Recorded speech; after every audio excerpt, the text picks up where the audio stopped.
Hi everyone, welcome to Health Series by nutritionist Harpreet Pasricha. And today we are going to talk about a very important topic, that is nutrition for people who are having night shifts or night classes. So I have a lot of people who work in hotel industry and industry where there are shifts, and lots of parents have been talking about and inquiring about the nutrition for their children who have traveled from abroad because they were studying, and because of pandemic they are back in India and their classes are in the night. So they're so confused that they really don't know what the child should have, what their child should not eat. So today we are going to talk about nutrition for people who are awake in the night and sleeping in the mornings.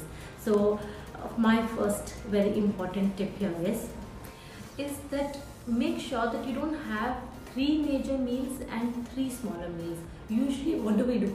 We have like a three major meal, that's breakfast, lunch, dinner, and then two or three mid meals. Now people who are doing night shift, their metabolic rate, the natural cycle is all messed up. So what we need to do is have two major meals instead of having three major meals, and two or three smaller meals depending on the number of hours you are awake in the night. So my suggestion is that if you are getting up, like say you're waking up at 4:35 in the evening, so have a major meal at that time, because after that you'll be awake for at least another 8 to 10 hours, so you can burn off that meal very easily. And the second meal just before you starting a class or before you starting your shift, say for example you're starting a shift at 10:30 or 11 in the night, so about 9:30, 10, 45 minutes before, have another major meal, do your 1000 steps, and in between have smaller meals. Now in smaller meals you need to snack, right? You can't be having a packet of chips and some Red Bull for some energy and stuff. No, I wouldn't suggest that. Instead, makhana, roasted grams, egg white, fruit, milk, homemade dahi, they are the better options to be eaten during the mid-meal time.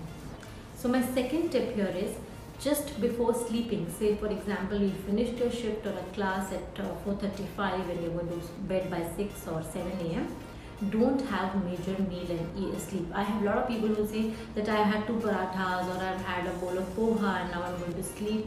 No, eat something lighter, because you're going to sleep, your body is going to go at rest. So there is no point eating a very heavy carbohydrate meal and then going off to sleep. Eat something lighter. So that could be maybe a bowl of sprout, a glass of milk with some oats or muesli. You could have probably a bowl of fruit. You can have maybe some egg whites. So that's a better option. Do not eat a very heavy meal just before you go to bed. My third very important tip, that you make sure that after each meal, whether it is your major meal or whether it is your smaller meal, do 500 to 1000 steps. I would ideally prefer 1000 steps. It takes just about 3 minutes. That will keep your metabolism good. That will not make it sluggish. You'll be able to digest your food better. You'll not feel bloated. So 500 to 1000 steps post each meal. That is, say for example you have 5 meals in a day, 2 major and 3 smaller. 1000 steps, that is 5000 steps is what you're doing just post your meals. It's gonna really help. So these were the nutritional tips. Along with this, a holistic approach, that you need to complete your sleep, that is 7 to 8 hours of sleep.